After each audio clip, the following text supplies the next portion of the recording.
आगामी सिंहस्थ कुंभमेळ्याच्या तयारीमुळे नाशिकच्या तपोवन परिसरातील कामांवर आणि विशेषतः झाडांच्या कटाईवर होत असलेल्या आरोपांवर मंत्री गिरीश महाजन यांनी अत्यंत स्पष्ट आणि कडक भूमिका मांडली।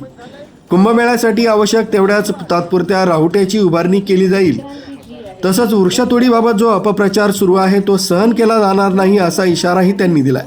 मागील कुंभमेळ्यात जितक्या राहुट्या उभारल्या होत्या तितक्याच यावेळीही उभारण्यात येणार आहेत। कामासाठी काही झाडं हलवावी लागतील, पण ती सर्व झाडं दुसऱ्या ठिकाणी पुनर्रोपित केली जाणार आहेत। मागील कुंभमेळ्यात स्थलांतरित केलेल्या झाडांपैकी 80% झाडं आजही जिवंत आहेत। जय श्रीराम, जय जय श्रीराम। या ठिकाणी मंचावर उपस्थित आदरणीय पूजनीय आमचे हरिगिरीजी महाराज, त्र्यंबकेश्वर, नाशिकहून आलेले सर्व साधू संत महंत, सर्व आदरणीय पूजनीय या ठिकाणी उपस्थित आपले आमदार राहुलजी, आमच्या दिव्यादिताई, सर्व अधिकारी उपस्थित, सर्व निसर्गप्रेमी वृक्षप्रेमी बंधू भगिनींनो आणि पत्रकार मित्र, आज मला वाटतं आपल्यासाठी अतिशय महत्वाचा दिवस आणि आनंदाचा दिवस आहे।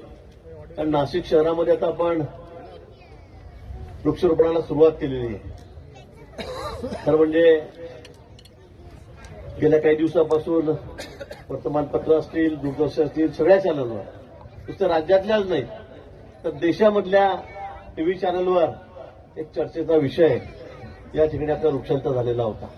महाराजांनी त्या बाबतीमध्ये चर्चाही या ठिकाणी केलेली आहे आणि आज तर आपण तिथे मोबाईल ॲपच्या या ठिकाणी उद्घाटन केलेलं आहे। याच्या माध्यमातून सुद्धा आपल्याला आता कुठे झाडं लावायची आहेत, काय आपल्याला सांगता येईल। तिथे आमची महापालिका आहेत, आमचे कमिशनर आहेत, आमचे सगळे अधिकारी आहेत, ते आपल्याला झाडं देतील, लावूनही देतील। पण एक निश्चित सांगतो, आपण संकल्प केलेला आहे।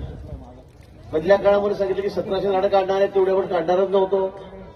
गेल्या वेळी 12 वर्षापूर्वी जेव्हा कुंभमेळा झाला त्यावेळेला जेवढ्या निवासाच्या व्यवस्था आमच्या साधू महंतांच्या तपोवनामध्ये होत्या तेवढ्याच व्यवस्था आम्ही या वेळेला करणार आहोत। मी सांगितलं एक सुद्धा रावटी आम्ही त्याकडे जास्त लावणार नाही, पण गेल्या अनेक वर्षापासून, शेकडो वर्षापर्यंत आमची परंपरा आहे। ते साधू संतांचं निवास आहे तपोवन, तेवढी व्यवस्था आम्हाला करावीच लागेल।